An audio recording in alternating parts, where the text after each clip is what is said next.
며느리가 도리를 못해? 엄마가 부탁하는 건데 그냥 하면 되지. 뭘 이렇게 따져. 환갑잔치 음식을 10명분이나 혼자 차리라는 말에 토를 달았더니 남편이 쏘아붙인 말입니다. 시어머니는요, 장보기 비용이라며 고작 30만 원을 던져주고는 요령껏 알아서 하래요. 아, 진짜 기가 막혀서 웃음이 나왔습니다. 매주 주말마다 시댁에 끌려가 3년 동안 무급 가정부 노릇을 했는데 이번엔 20평짜리 신혼집에서 도내잔치를 벌이겠다는 거예요.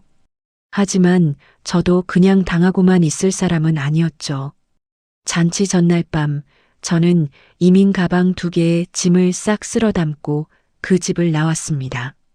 손님 10명이 몰려온 환갑잔치 당일 시댁이 어떤 꼴이 됐는지 궁금하시죠? 지금 바로 시작합니다. 금요일 저녁 9시 저는 회사 정문을 겨우 빠져나왔어요.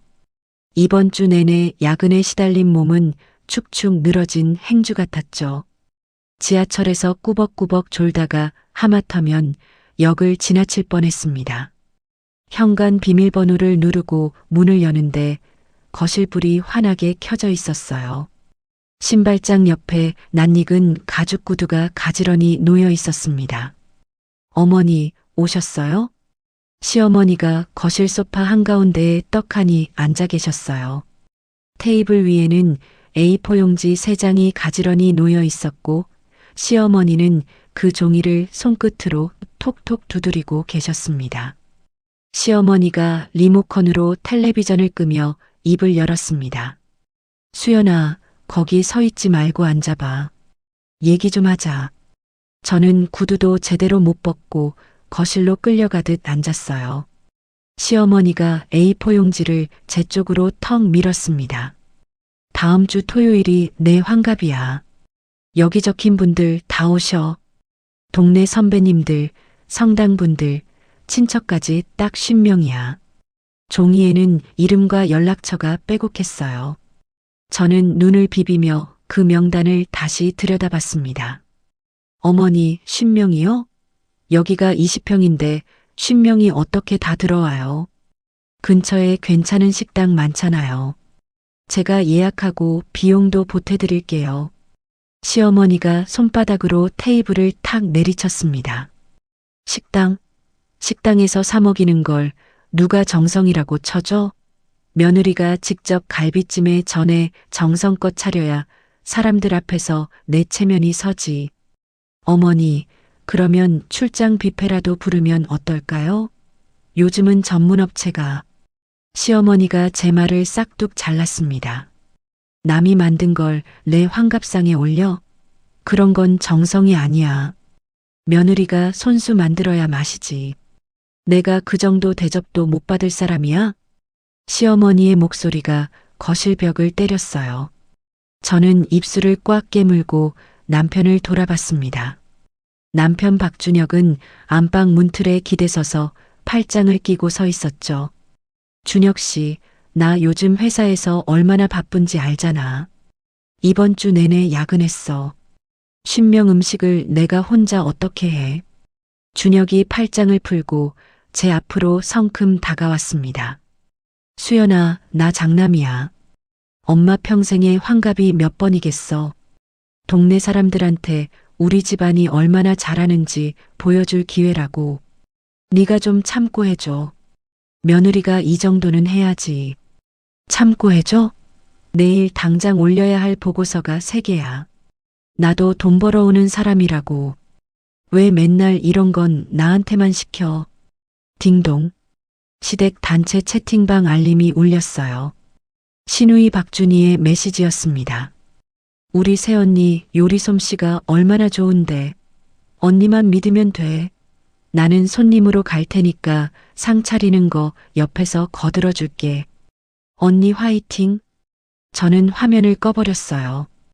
평소에 명절 인사 문자 하나 없던 사람이 이런 날만 되면 기가 막히게 나타나서 달콤한 말로 일을 떠넘기죠.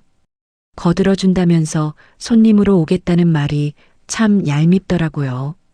준혁 씨, 나 맞벌이야. 결혼하고 3년 동안 주말마다 시댁에 불려가서 일한 것도 모자라서 이번에는 쉰명 잔치를 혼자 하라고? 이건 진짜 무리야.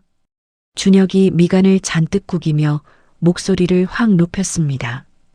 야, 며느리 도리 하나 제대로 못해? 엄마가 부탁하는 건데 그냥 하면 되지. 뭘 이렇게 조목조목 따져. 준혁은 그 말을 내뱉고는 안방으로 들어가 문을 쾅 닫아버렸어요. 시어머니도 코웃음을 한번 치더니 가방을 챙겨 들고 현관을 나갔습니다. 음식 목록은 내일 보내줄 테니까 잘 준비해라. 현관문이 닫히는 소리가 거실에 울렸어요. 혼자 남겨진 저는 소파에 등을 기댔습니다. 천장의 형광등 불빛이 눈을 찔렀어요. A4 용지에 빼곡히 적힌 50개의 이름이 눈앞에서 아른거렸죠. 지난 3년이 주마등처럼 스쳐 지나갔어요. 매주 토요일 새벽같이 시댁에 끌려가 김치를 담그고 명절이면 혼자서 전을 부치고 시아버지 제삿날에는 새벽 4시에 일어나 나무를 묻혔죠. 그 와중에 고맙다는 말 한마디, 수고했다는 말 한마디 들어본 적이 없었습니다. 저는 무릎 위에서 주먹을 꽉 쥐었어요. 손톱이 손바닥을 파고들었지만 아프지 않았습니다. 더 이상은 안 돼요. 다음 날 아침 저는 평소처럼 세수를 하고 블라우스에 다리미를 댔어요. 식탁 위에 메모지를 꺼내 잔치 음식 목록을 또박또박 적어 놓았습니다. 갈비찜, 모듬전, 잡채, 시금치나물, 도라지나물. 시어머니가 놓고 간 명단 옆에 그 메모지를 가지런히 놓았어요. 부엌에서 커피를 타 마시던 준혁이 메모지를 힐끗 보더니 만족스러운 표정을 지었습니다. 역시 수연이가 해주니까 든든하다. 저는 준혁을 올려다보며 웃어 보였어요. 완벽한 연기였습니다. 회사에 도착하자마자 저는 업무용 컴퓨터를 켜고 검색창에 이혼 전문 변호사를 입력했어요. 평점이 가장 높은 사무실에 전화를 걸어 다음 주 상담 예약을 잡았습니다. 상담에 필요한 서류 목록을 출력해서 가방 안쪽 주머니에 접어 넣었어요. 점심시간 저는 회사 근처 카페 구석자리에 앉아 휴대전화를 꺼냈습니다. 지난 3년간 혹시 몰라 저장해둔 시어머니의 폭언 통화 녹음 파일 12개를 하나하나 클라우드에 올렸어요. 준혁과 시누이 준이가 카카오톡으로 보냈던 부당한 메시지 캡처본도 빠짐없이 백업했습니다. 업로드 완료 알림이 뜰 때마다 가슴속 무거운 돌덩이가 하나씩 걷어지는 느낌이었죠. 퇴근길 저는 회사 근처 은행에 들렀습니다. 제 이름으로 된 예금 통장, 적금 통장, 월급 통장까지 3개 모두 비밀번호를 전부 바꿨어요. 창구 직원이 건넨 비밀번호 변경 확인서를 가방에 넣고 은행 문을 나섰습니다. 바깥은 이미 어두워져 있었어요. 차가운 바람이 볼을 스쳤지만 가슴속은 오히려 뜨거웠습니다. 환갑잔치 이틀 전 오후 3시쯤 사무실에서 보고서를 정리하고 있는데 휴대전화에 문자 하나가 떴어요. 장보기 비용 30만 원 넣어뒀다. 비싼 재료 사지 말고 요령껏 알아서 잘 차려봐라. 시어머니였습니다. 저는 문자를 2번 읽었어요. 입금 내역을 확인하니 정확히 30만 원이 찍혀 있었죠. 50명분 갈비찜에 전에 잡채까지 요즘 시장 물가에 30만 원이면 갈비 한 근도 제대로 못 삽니다. 저는 휴대전화를 책상 위에 내려놓고 잠시 천장을 올려다봤어요. 속이 부글부글 끓어올랐지만 오히려 입꼬리가 슬쩍 올라갔습니다. 이 문자 하나가 제 결심을 한 톨의 흔들림도 없이 단단하게 굳혀줬으니까요.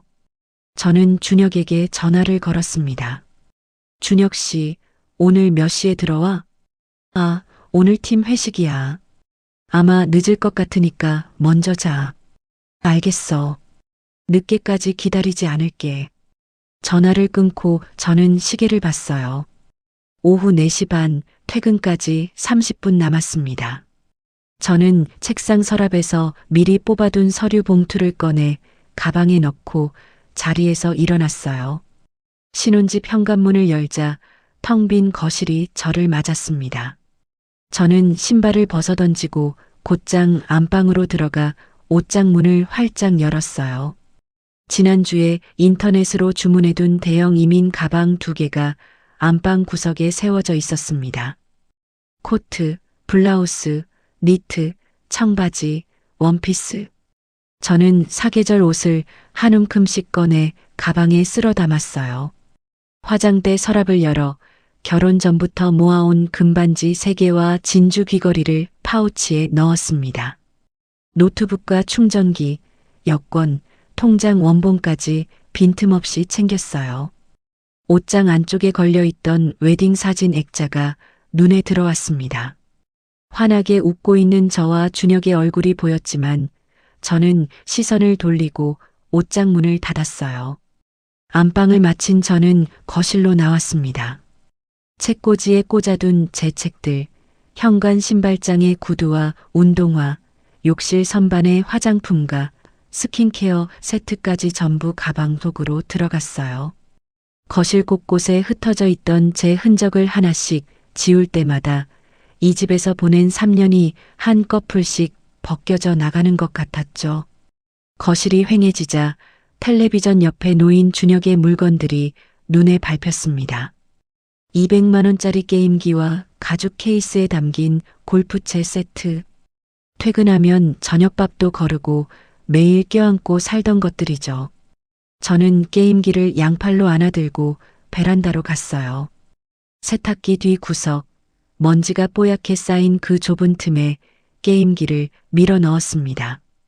골프채 세트도 그 옆에 나란히 처박았어요. 제가 떠난 뒤에 이것들을 찾느라 집안을 뒤집어 엎을 준혁의 얼굴이 떠올라서 절로 웃음이 나왔죠. 짐 정리를 모두 마친 저는 식탁에 앉아 휴대전화 은행 앱을 열었어요.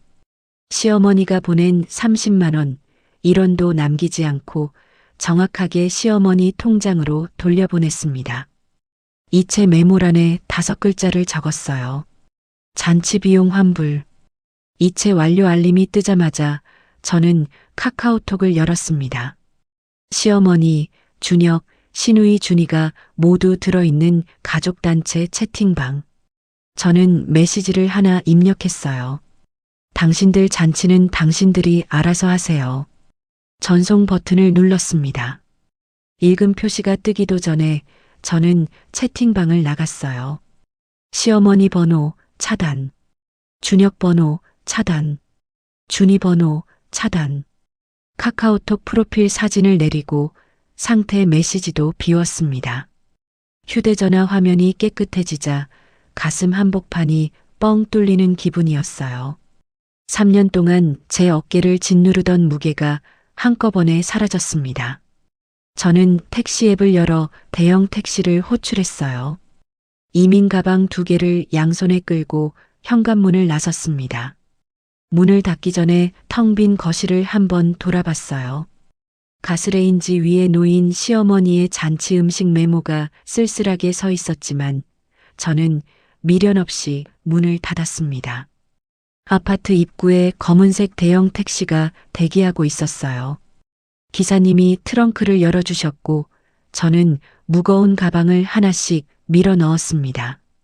뒷좌석에 앉아 안전벨트를 매고 나서야 저는 친정 엄마에게 전화를 걸었어요. 엄마, 나야. 수연아, 이 시간에 무슨 일이야? 목소리가 왜 그래? 시어머니가 20평짜리 우리 집에서 신명 환갑잔치를 하겠다고 했어. 음식은 전부 내 손으로 만들래. 장보기 비용이라고 30만 원 던져주면서 알아서 잘하라고 했어. 뭐? 30만 원으로 신명을? 준혁 씨는 며느리 도리를 하라고 소리만 지르고 방문 닫고 들어가 버렸어. 시누이는 손님으로 오겠다면서 거들어준다는 메시지만 보내고 전화기 너머로 엄마의 숨소리가 거칠어졌습니다. 엄마, 오늘 밤에 짐 싸서 들어갈게. 아빠한테도 미리 말씀해줘. 알겠다. 아빠한테 바로 얘기할게. 천천히 조심해서 와. 전화를 끊고 저는 창밖을 내다봤어요. 가로등 불빛이 빠르게 뒤로 흘러갔습니다. 택시 안은 조용했고 저는 무릎 위에 올린 두 손을 가만히 내려다봤어요. 떨림이 멈춰 있었습니다. 밤 11시 친정집 거실 불이 환하게 켜져 있었어요. 아빠와 엄마가 현관 앞에 나란히 서서 저를 기다리고 계셨습니다. 아빠, 엄마, 이 밤에 죄송해요. 아빠가 제 손에서 이민 가방을 받아들며 말했습니다. 미안하긴 뭘. 어서 들어와. 거실 소파에 앉은 저는 가방에서 휴대전화를 꺼냈어요. 녹음 파일 앱을 열고 재생 버튼을 눌렀습니다. 스피커에서 시어머니의 날카로운 목소리가 쏟아져 나왔어요. 너는 밥이나 해, 밥이나. 시집 와서 뭘 한 게 있다고 입이 열려. 쓸모가 있어야 사람 대접을 받지. 엄마가 두 손으로 입을 막았습니다. 아빠는 소파 팔걸이를 움켜쥔 채 바닥을 노려봤어요. 아빠의 손등에 핏줄이 굵게 돋아올랐습니다. 녹음이 끝나자 거실에 무거운 침묵이 내려앉았어요. 저는 휴대전화를 테이블 위에 내려놓고 아빠의 눈을 똑바로 바라봤습니다. 아빠, 저 이혼할 거예요. 변호사 상담도 이미 잡아놨어요.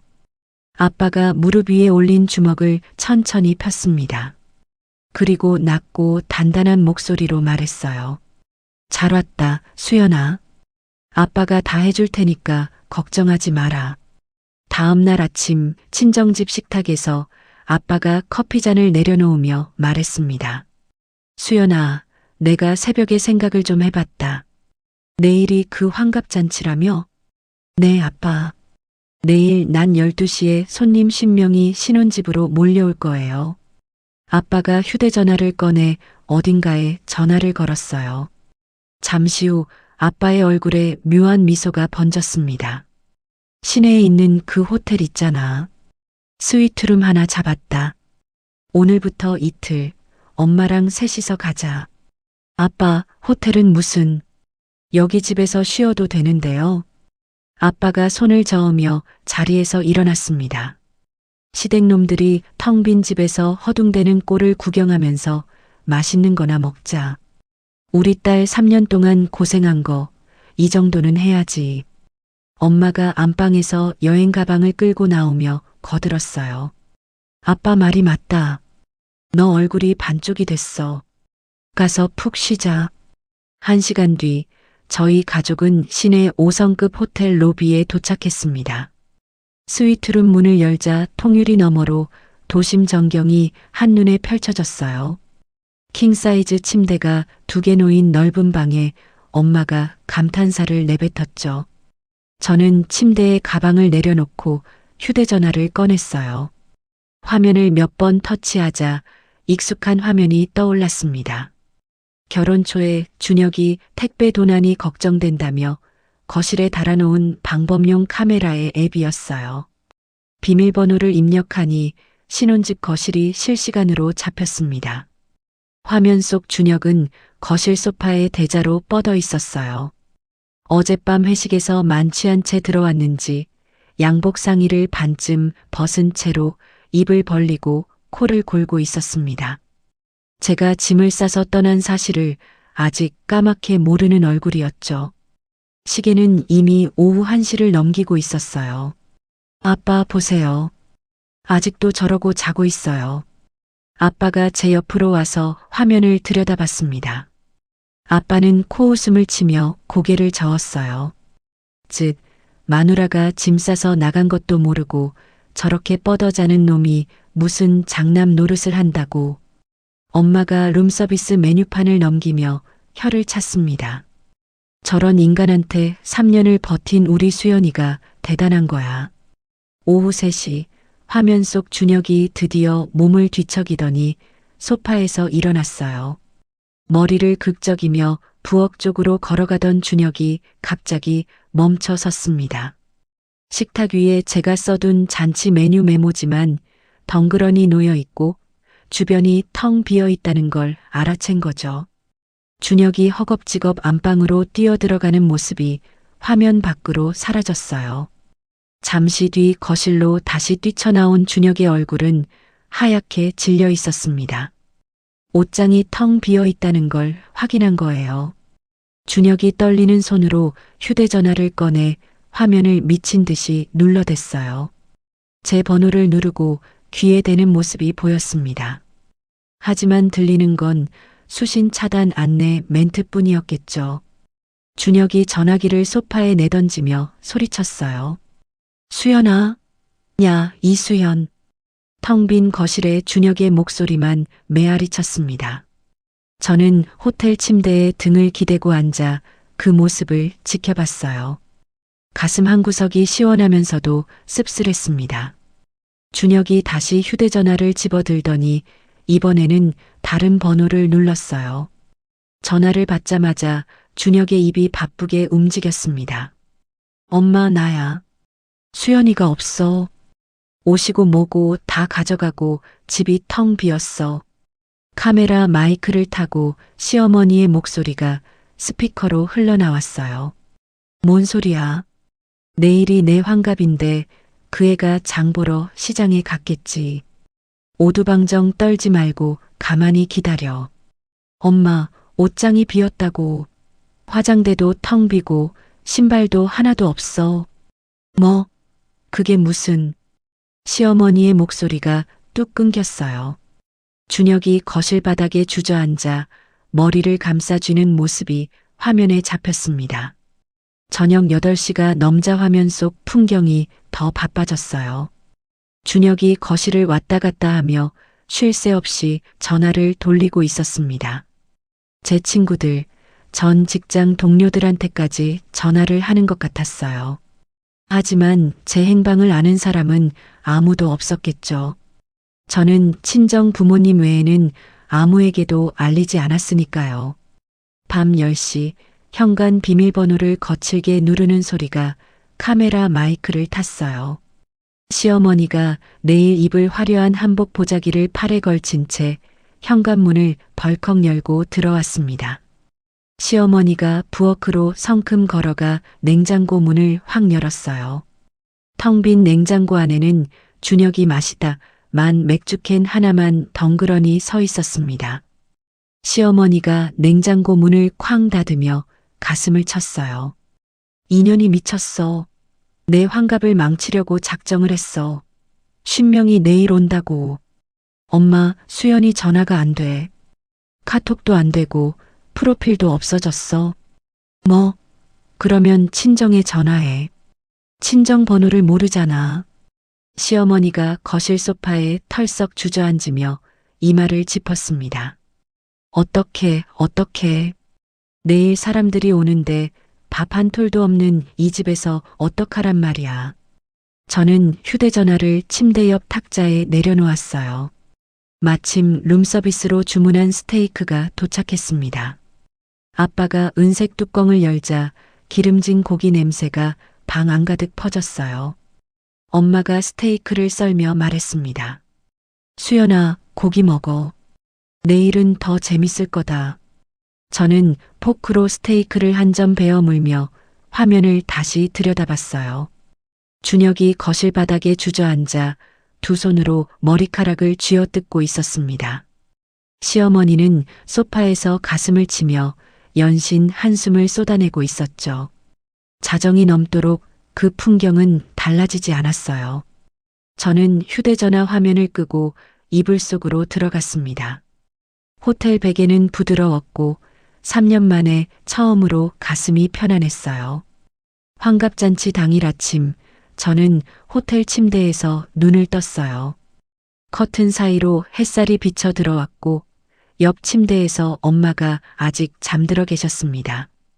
아빠는 이미 일어나 창가 소파에 앉아 커피를 마시고 계셨죠.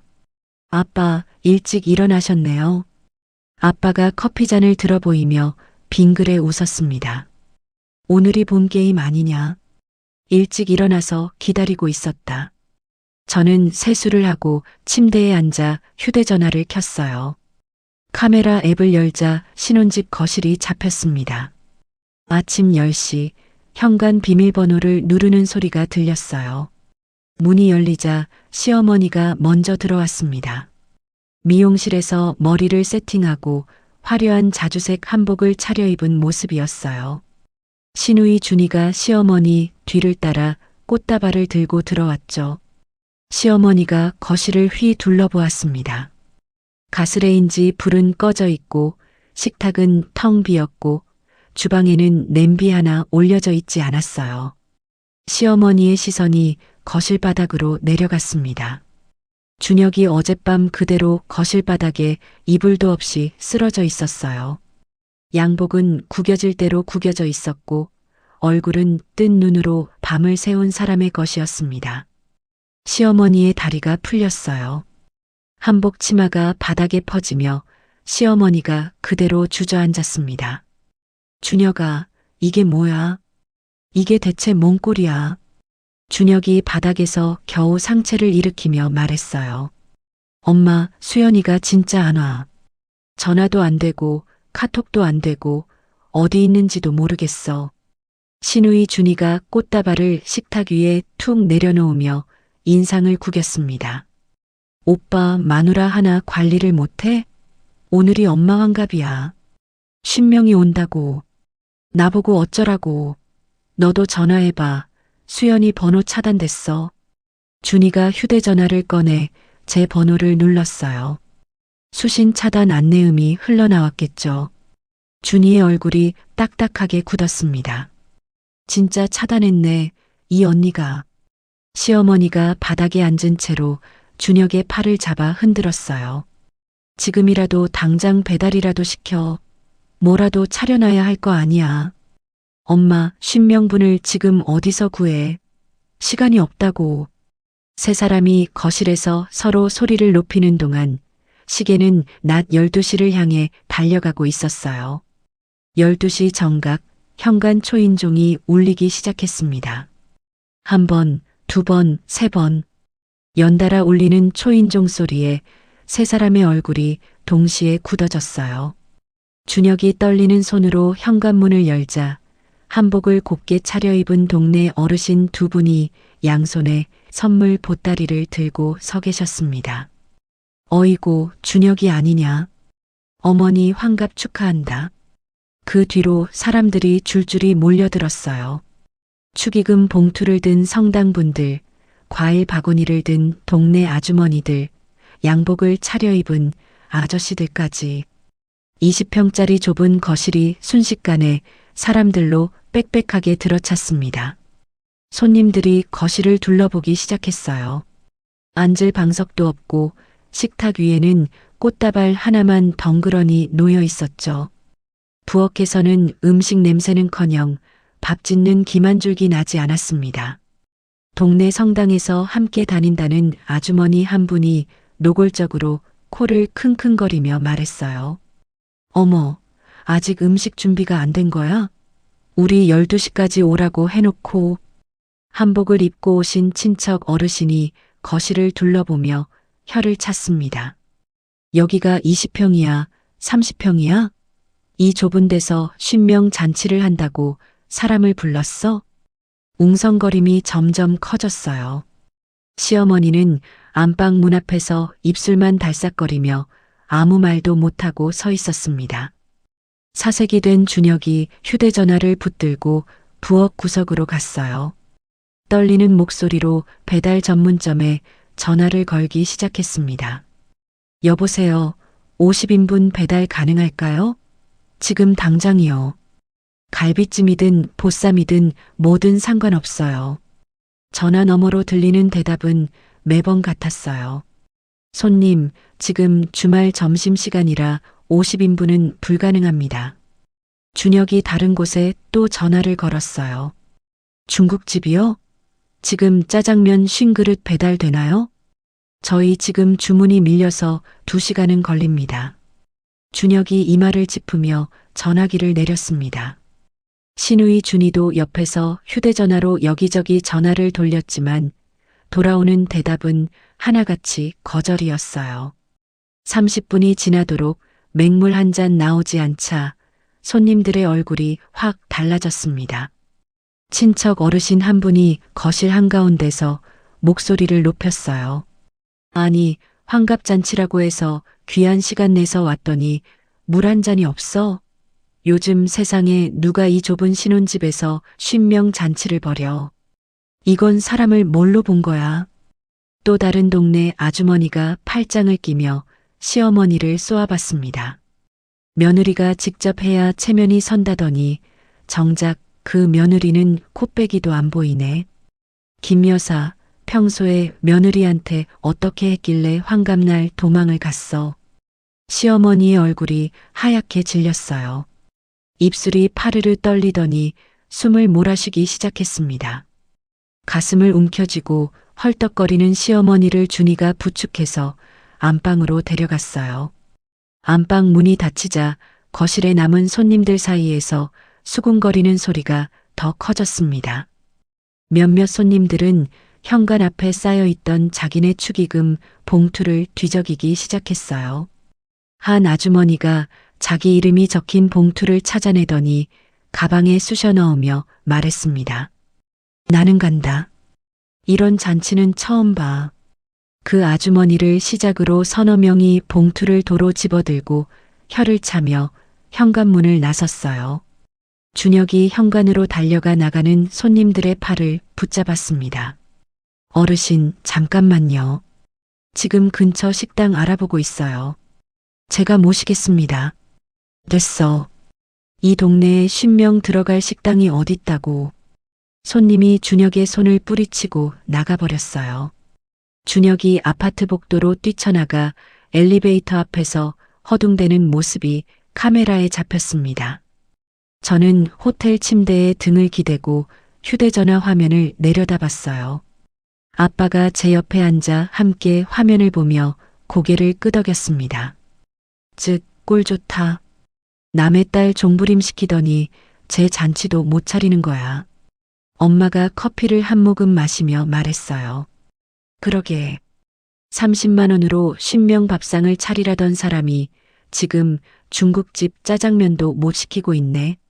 저는 휴대전화를 내려놓고 호텔 창밖을 바라봤어요. 맑은 하늘 아래 도시가 평화롭게 펼쳐져 있었습니다. 3년 동안 가슴 한가운데 꽉 막혀 있던 것이 한꺼번에 뚫려나가는 기분이었어요. 환갑잔치 사태가 벌어진 지 이틀 뒤 아빠가 아침 식사를 하다 말고 휴대전화를 들었어요. 여보세요, 최 변호사님? 나 김정호야. 오늘 오후에 시간 되나? 우리 딸 건으로 상담 좀 받고 싶은데. 전화를 끊은 아빠가 저를 바라보며 말했습니다. 수연아, 오후 2시에 변호사가 호텔 비즈니스 룸으로 온다. 이혼이고 위자료고 한 번에 다 정리하자. 아빠, 제가 알아본 변호사 사무실도 있는데요. 이건 아빠한테 맡겨라. 최 변호사가 이쪽으로는 서울에서 5손가락 안에 드는 사람이야. 확실하게 밟아야지. 오후 2시 호텔 1층 비즈니스 룸 문이 열리고 곱슬머리에 안경을 쓴 50대 남자가 검은색 서류 가방을 들고 들어왔어요. 최 변호사는 아빠와 악수를 나눈 뒤 테이블 앞에 앉았습니다. 이수연 씨, 자료 가져오셨죠? 저는 미리 준비해둔 서류 봉투에서 USB 하나를 꺼내 테이블 위에 놓았어요. 여기에 시어머니의 폭언 녹음이 12개 들어있어요. 그리고 이건 남편과 시누이가 카카오톡으로 보낸 메시지 캡처본이에요. 주말마다 시댁에 와서 일하라는 내용, 명절에 혼자 전 부치라는 내용, 전부 날짜 순으로 정리했습니다. 최 변호사가 캡처본을 한 장씩 넘기며 고개를 끄덕였어요. 시어머니가 장보기 비용으로 30만 원을 보낸 문자도 있나요? 네, 여기 있어요. 비싼 재료 사지 말고 요령껏 잘 차려봐라. 이 문자요. 최 변호사가 문자 화면을 들여다보더니 안경을 고쳤으며 말했습니다. 이수연 씨, 이 정도면 증거가 아주 완벽해요. 단순 이혼만 하기엔 아깝습니다. 남편한테 위자료 청구하는 건 당연하고 시어머니한테도 따로 위자료를 걷어낼 수 있어요.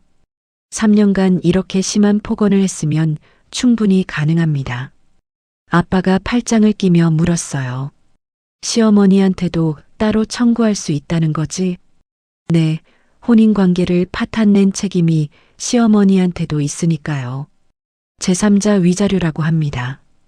이 녹음 파일이면 법원에서 안 받아줄 리가 없어요. 최 변호사가 서류 가방에서 두꺼운 서류 뭉치를 꺼내 테이블에 펼쳤습니다. 이혼 소장, 위자료 청구서, 그리고 남편 월급에 대한 가압류 신청서까지 제가 다 준비해 왔어요. 이수연 씨가 서명만 하시면 내일 아침에 바로 법원에 접수합니다. 저는 볼펜을 들고 서류 5장에 이름을 또박또박 적었어요. 마지막 서류의 서명을 끝내자 손끝이 미세하게 떨렸습니다. 하지만 후회는 한 톨도 없었어요.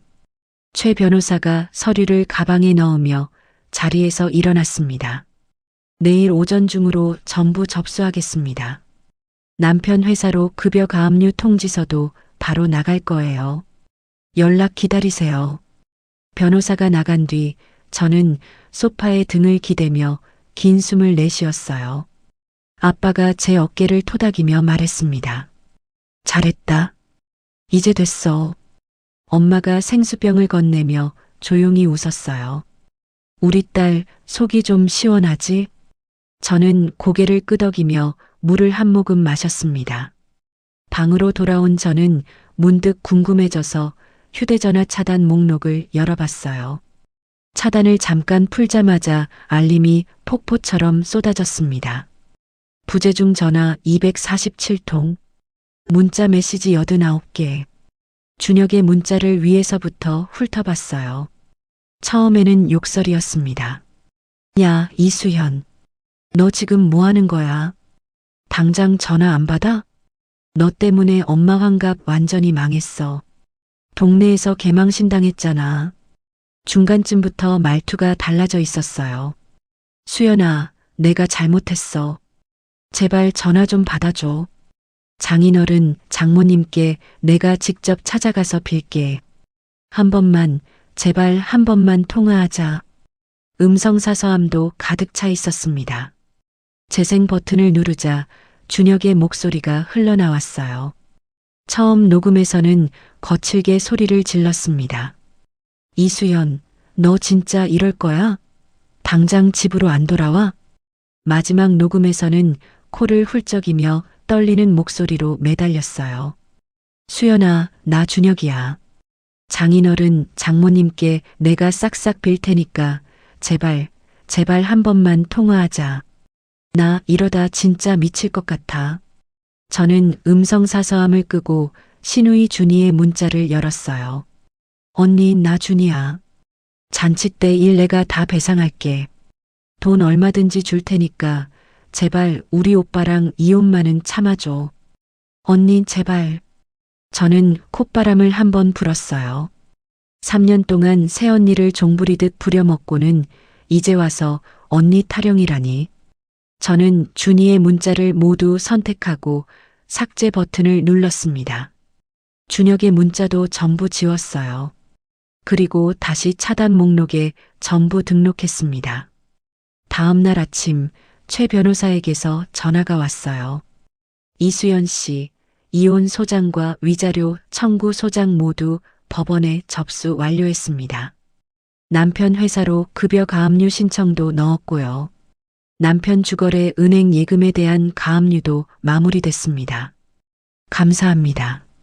앞으로 연락은 변호사님을 통해서만 하겠습니다. 전화를 끊고 저는 짐을 챙겨 호텔 체크아웃을 했어요. 아빠와 엄마와 함께 로비를 나서는데 호텔 회전문 너머로 맑은 하늘이 펼쳐져 있었습니다. 친정집으로 돌아가는 택시 안에서 저는 창밖을 바라봤어요. 가슴이 홀가분했습니다. 그날 저녁 저는 오랜만에 차단 목록을 풀고 준혁에게 문자를 하나 보냈어요. 내일 오후 2시에 남은 짐 챙기러 집에 들를게. 보내기 버튼을 누르고 바로 다시 차단을 걸었습니다. 이 문자를 받고 준혁이 밤새 잠을 못 이루겠죠. 저는 테이블 위에 올려둔 두꺼운 소장 사본 서류 봉투를 바라봤어요. 내일 준혁과 시어머니 면전에 이 서류를 던질 생각을 하니 심장이 단단하게 뛰었습니다. 다음 날 오후 2시 저는 신혼집 앞에 도착했어요. 제 양옆에는 건장한 체격의 사설 경호원 2명이 서 있었습니다. 아빠가 혹시 모를 상황에 대비해서 직접 수배해준 사람들이었죠. 현관 비밀번호를 누르고 문을 열었어요. 거실에 발을 들이는 순간 시큼한 냄새가 코를 찔렀습니다. 며칠째 환기도 안 한 집안 공기가 퀴퀴하게 가라앉아 있었어요. 준혁이 거실 소파에 앉아 있었습니다. 수염이 거뭇하게 자라 있었고 눈 밑에 시커먼 그림자가 내려앉아 있었어요. 며칠 밤을 뜬 눈으로 세운 얼굴이었습니다. 준혁의 시선이 저를 지나 양옆의 경호원들에게 닿자 눈이 휘둥그레졌어요. 수연아, 이 사람들은 뭐야? 저는 대답하지 않고 거실 안쪽으로 시선을 돌렸습니다. 소파 맞은편 구석에 시어머니와 시누이 준이가 나란히 앉아 있었어요. 제가 온다는 소식을 듣고 달려온 게 분명했죠. 시어머니는 저를 보자마자 자리에서 벌떡 일어나려 했어요. 하지만 경호원 2명의 떡 벌어진 어깨와 험상궂은 인상의 시어머니의 엉덩이가 도로 소파에 붙었습니다. 준이도 입을 반쯤 벌린 채 눈알만 이리저리 굴렸어요. 평소에 기고만장하게 굴던 모습은 온데간데 없었습니다.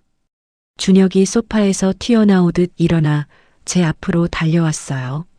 바닥에 무릎을 꿇으려는 순간 경호원 1명이 넓은 손바닥으로 준혁의 어깨를 딱 잡아 세웠습니다. 접근하지 마세요. 준혁이 경호원의 손을 뿌리치려 했지만 꿈쩍도 하지 않았어요. 저는 준혁을 위해서 아래로 천천히 훑어봤습니다. 구겨진 티셔츠, 풀이 죽은 어깨, 충혈된 눈. 3년 동안 당당하게 장남 행세를 하던 사람의 꼴이 이 모양이었어요. 저는 들고 온 서류 봉투를 거실 테이블 위에 탁 내려놓았습니다. 둔탁한 소리가 조용한 거실에 울렸어요. 열어봐요. 준혁이 떨리는 손으로 봉투를 집었습니다. 갈색 봉투 입구를 뜯자 두꺼운 서류 뭉치가 쏟아져 나왔어요. 이혼 소장, 급여 가압류 통지서, 위자료 청구서. 준혁의 손가락이 서류 위에서 멈췄어요. 위자료 청구서에 찍힌 금액을 확인한 준혁의 얼굴에서 핏기가 싹 빠졌습니다. 수연아, 이게 뭐야? 이혼이라고? 가압류? 저는 대답 대신 시어머니를 바라봤어요. 시어머니가 소파에서 엉거주춤 일어나 테이블로 다가왔습니다. 서류 뭉치 사이에서 자기 이름이 적힌 종이를 발견한 시어머니의 눈이 커졌어요. 이게 뭐야? 왜 내 이름이 여기 있어? 어머니 이름으로 된 위자료 청구서예요.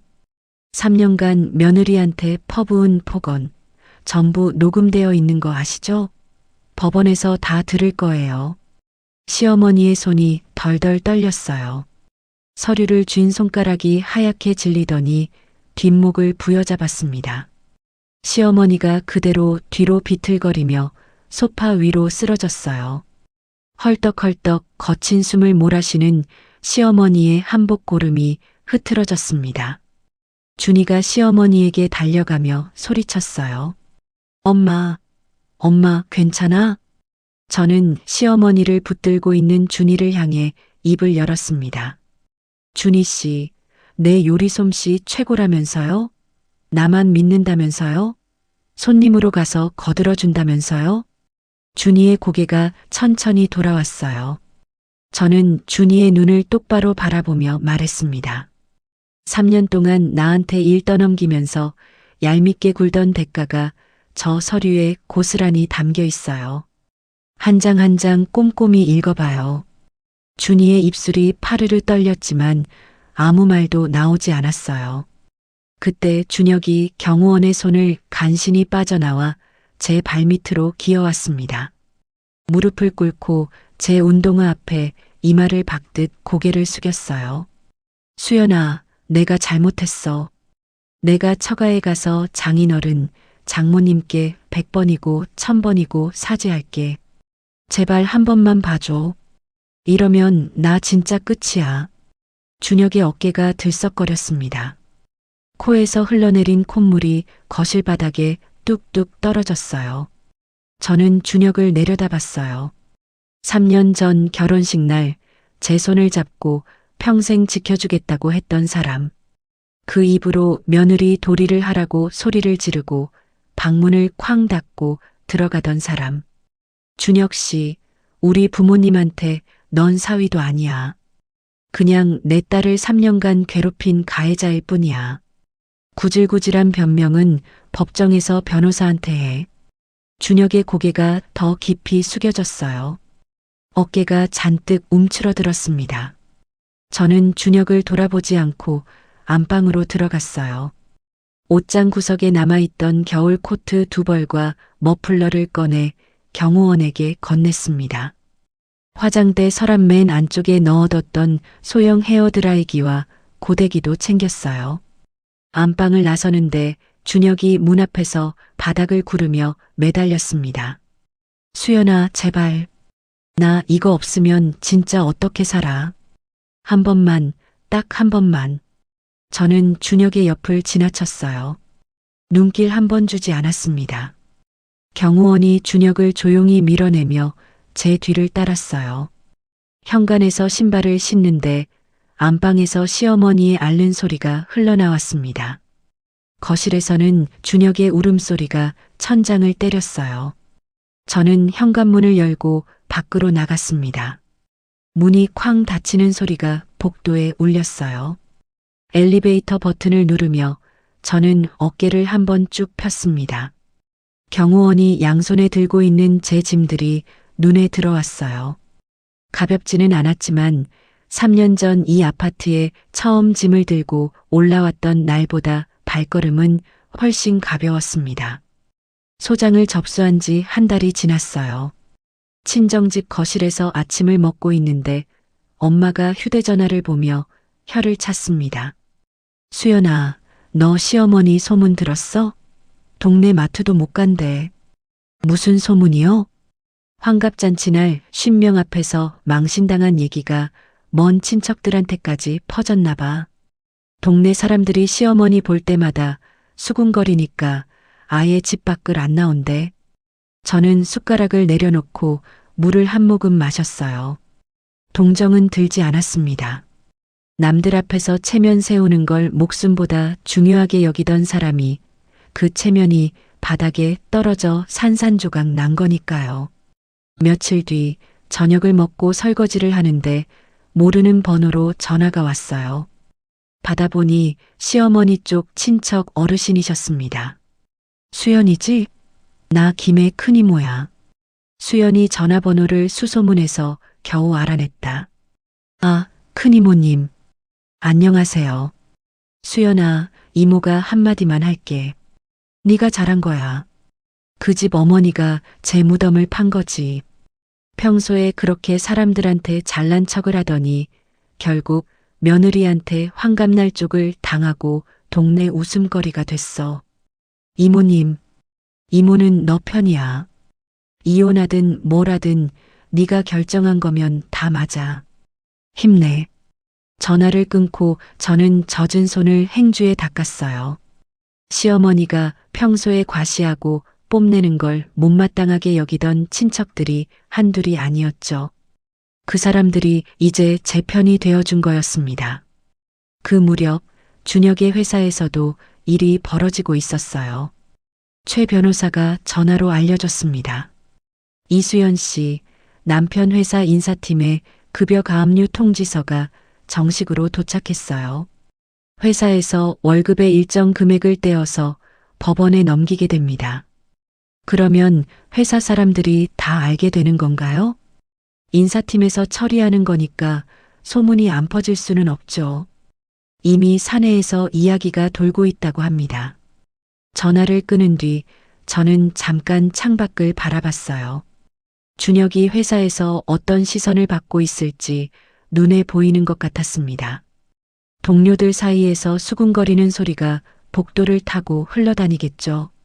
그로부터 일주일쯤 지난 토요일 오후 친정집 초인종이 울렸어요. 엄마가 인터폰 화면을 보더니 눈살을 찌푸렸습니다.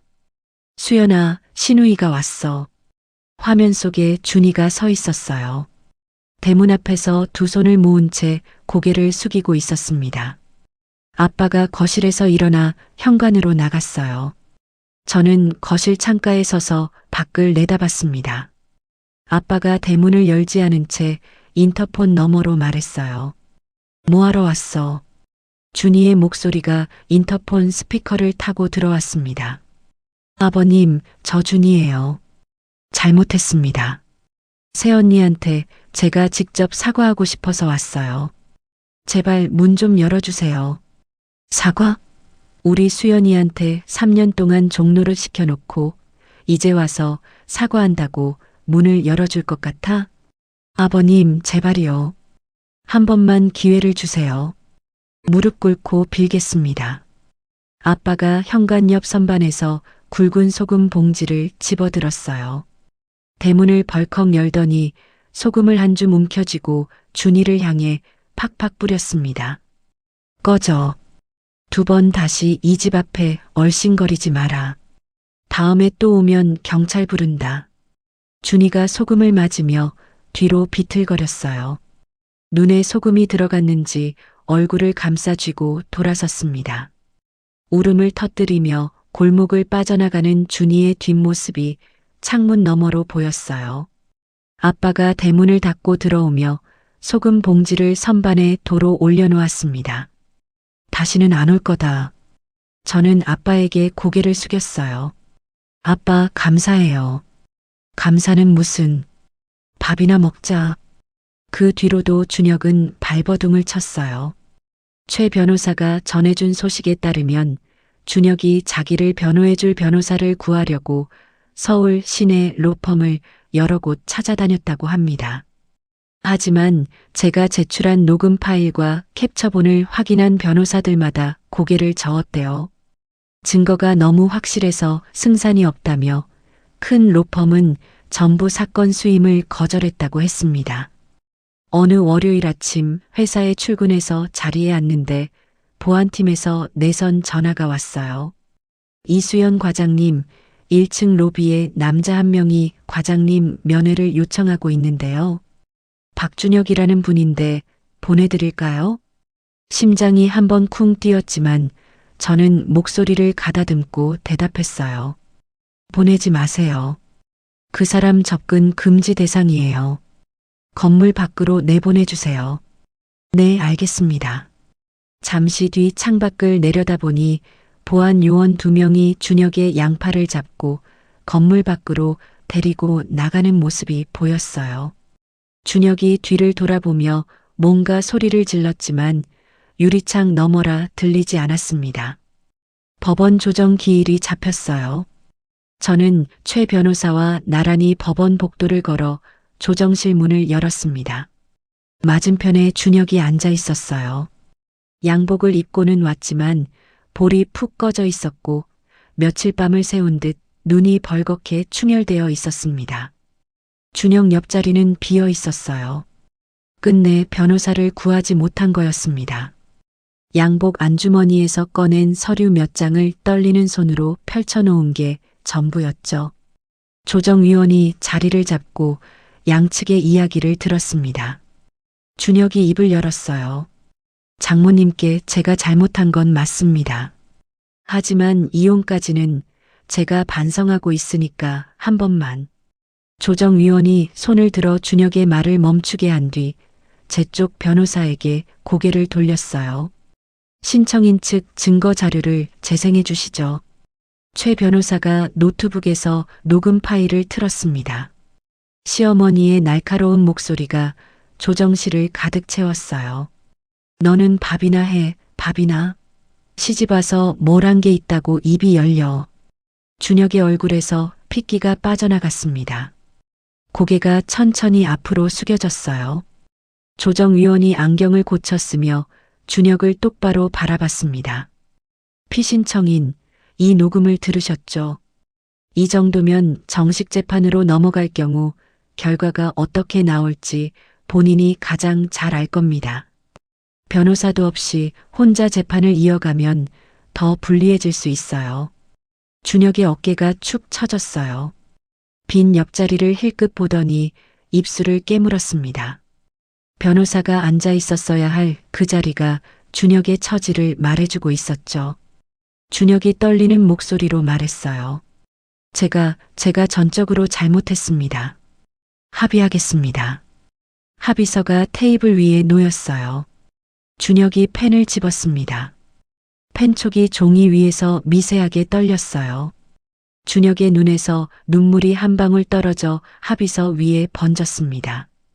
도장을 찍는 둔탁한 소리가 조정실에 울렸어요. 저는 합의서를 챙겨 들고 자리에서 일어났습니다. 조정실 문을 열고 복도로 나서는데 등 뒤에서 준혁의 흐느끼는 소리가 희미하게 들려왔어요. 저는 걸음을 멈추지 않았습니다. 법원 정문을 나서자 가을바람이 볼을 스쳤어요. 하늘이 높고 맑았습니다. 이혼 판결이 확정된 날 저는 친정집 내방 책상 위에 법원 서류를 내려놓았어요. 종이 위에 찍힌 확정 도장 2글자가 또렷했습니다. 저는 그 2글자를 한참 들여다봤어요. 3년이라는 시간이 저 도장 하나로 끝이 난 거였죠. 엄마가 방문을 두드리며 들어왔습니다. 수연아, 밥 먹자.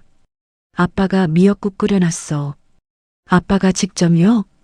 오늘이 우리 딸 새 생일이라면서. 식탁에 앉으니 아빠가 뚝배기에 담긴 미역국을 제 앞에 놓아줬어요. 김이 모락모락 피어오르는 미역국에서 참기름 냄새가 났습니다. 많이 먹어라. 오늘부터 새 사람이다. 저는 숟가락을 들고 미역국을 한 입 떠먹었어요. 짜지도 싱겁지도 않은 딱 맞는 간이었습니다. 그 무렵 준혁은 완전히 다른 하루를 보내고 있었어요. 최 변호사가 전화로 알려줬습니다. 이수연 씨 상대방이 위자료와 재산 분할금을 기한 내에 마련하려고 대출을 받았더라고요. 금리가 꽤 높은 데서 끌어왔나 봐요. 그리고 본인 명의 외제차도 중고로 넘겼다고 합니다. 그렇군요. 시어머니 쪽 위자료도 곧 입금될 겁니다. 시어머니가 모아둔 돈에서 나온다고 하더라고요. 전화를 끊고 저는 창밖을 바라봤어요. 준혁이 그렇게 아끼던 은색 외제차를 팔았다는 말에 잠깐 옛 기억이 스쳤습니다. 신혼 초에 그 차를 타고 한강 드라이브를 하던 날이 있었죠. 하지만 그 기억은 금세 사라졌어요. 미련은 없었습니다. 며칠 뒤 최 변호사를 통해 시댁 소식이 또 하나 들려왔어요. 시어머니가 병원 응급실에 실려갔다고 합니다. 스트레스가 심해서 위가 많이 안 좋아졌대요. 며칠째 밥을 못 드셨다고 하고요. 그렇군요. 신우이와 남편이 병원비 문제로 크게 싸웠다고 합니다. 신우이가 오빠한테 병원비를 떠넘기려다가 몸싸움까지 갔대요. 저는 짧게 대답하고 전화를 끊었습니다. 시어머니가 아프다는 소식에도 가슴이 움직이지 않았어요. 3년 동안 저한테 쏟아부은 폭언의 대가가 저렇게 돌아가는 거니까요. 신우이 준이가 병원비를 내기 싫어 오빠한테 떠넘기고 준혁은 위자료 대출에 월급 가압류까지 당한 상태에서 어머니 병원비를 감당할 여력이 없고 그 끈끈하다던 시댁 가족이 돈 앞에서 서로 물어뜯고 있는 거였죠. 준혁의 회사 사정도 더 나빠졌다고 했어요. 급여 가압류 건으로 사내 소문이 걷잡을 수 없이 퍼졌고 연말 진급 심사에서 준혁의 이름은 영영 빠졌다고 합니다. 거기에 연봉까지 깎여서 지방 물류센터로 발령이 났대요. 서울에서 편하게 앉아 일하던 사람이 하루아침에 지방으로 쫓겨난 거였죠. 건너 들려오는 시댁의 소식에 저는 일말의 동정도 느끼지 않았어요. 남의 눈에서 피눈물 나게 하면 자기 눈에서 피가 나는 법이니까요. 위자료와 재산 분할금이 모두 제 통장에 입금된 날, 저는 아빠와 함께 부동산 사무소에 갔습니다. 회사에서 걸어서 10분 거리에 있는 신축 아파트였어요. 30평대 남향, 거실 통유리 너머로 공원이 내려다 보이는 집이었습니다. 부동산 사장님이 열쇠를 건네며 말했어요. 좋은 집 고르셨어요. 이 동네에서 전망이 제일 좋은 층입니다. 저는 열쇠를 손에 쥐고 빈 거실 한가운데 서봤어요. 햇살이 통유리를 통해 나무 바닥 위에 길게 깔렸습니다. 20평 신혼집과는 비교도 안 되는 넓은 공간이었어요. 이 집에는 시어머니가 놓고 간 A사 명단도, 준혁의 게임기도, 신우이의 얄미운 메시지도 없었습니다. 오직 저만의 공간이었죠. 이사를 마치고 저는 일주일에 걸쳐 집을 꾸몄어요. 거실에는 아이보리색 패브릭 소파를 놓고 창가에는 제가 좋아하는 유칼립투스 화분을 올렸습니다. 안방 침대 옆 탁자에는 친정 엄마가 선물해준 작은 조명을 켜뒀어요. 부엌 선반에는 혼자 먹기 좋은 크기의 그릇들을 가지런히 정리했습니다. 누구의 눈치도 보지 않고 오롯이 제 취향대로 채운 집이었어요. 마음이 편해지니 몸도 가벼워졌습니다. 아침에 눈을 뜨면 거실로 나가 커피를 내리고 창밖 공원을 내려다보며 하루를 시작했어요. 시댁 걱정에 잠 못 이루던 밤이 사라지자 낮에 머리가 맑아졌죠. 회사에서 맡은 프로젝트에 온 힘을 쏟았어요. 팀원들과 밤늦게까지 회의하고 주말에도 자료를 뒤졌습니다. 하지만 예전과 달랐어요. 주말에 시댁에 끌려가 김치를 담글 일도 없고 명절에 혼자전을 부칠 일도 없었으니까요. 순수하게 제 일에만 집중할 수 있었습니다. 프로젝트 결과가 나오던 날 팀장님이 회의실에서 제 이름을 불렀어요. 이수연 과장, 이번 프로젝트 대성공이야. 임원진도 극찬하셨어. 연말 인사 발표가 났을 때 제 이름 옆에 팀장 승진이라는 글자가 붙어 있었습니다. 동기들 중에서 가장 빠른 승진이었어요. 축하 메시지가 쏟아졌지만 저는 조용히 자리에서 일어나 사무실 창밖을 바라봤습니다. 눈이 조금 뜨거워졌어요. 주말 아침 저는 가벼운 운동복을 입고 한강공원으로 나갔습니다. 이어폰을 꽂고 천천히 뛰기 시작했어요. 강바람이 땀에 젖은 이마를 식혀줬습니다. 뛰다가 문득 걸음을 멈추고 강물을 바라봤어요. 아침 햇살이 물 위에 부서져 반짝거렸습니다. 저는 다시 뛰기 시작했어요. 앞으로는 오직 저만을 위해 살 거예요. 발밑으로 단단한 땅이 느껴졌고 앞에는 길이 쭉 뻗어 있었습니다. 여러분, 이렇게 해서 수연 씨의 이야기가 끝이 났는데요. 솔직히 저는 이 이야기를 읽으면서 속이 다 뻥 뚫렸습니다. 20평짜리 신혼집에서 신명 환갑잔치를 차리라니, 거기에 장보기 비용이 30만 원이라니, 이건 뭐 며느리를 사람으로 본 게 아니잖아요. 남편이라는 사람도 참 며느리 도리 타령만 하면서 정작 본인은 회식 가서 술 마시고 뻗어 자고, 결국 수연 씨가 3년 동안 꾹꾹 눌러 담았던 걸 한 방에 터뜨린 건데, 저는 오히려 너무 늦었다고 생각해요. 시어머니 환갑날 손님 50명 앞에서 맹물 한 잔 못 내놓고 망신당한 거, 그건 본인이 자초한 거죠. 평소에 며느리를 사람 대접만 했어도 이런 일은 없었을 텐데 말이에요. 여러분은 이 이야기 어떻게 보셨어요? 수연 씨가 너무 독했다고 생각하시는 분도 계실 거고, 오히려 시원하다고 느끼신 분도 계실 것 같은데요. 여러분의 생각을 댓글로 남겨주세요. 그럼 다음에도 속이 뻥 뚫릴 이야기로 찾아뵙겠습니다. 감사합니다.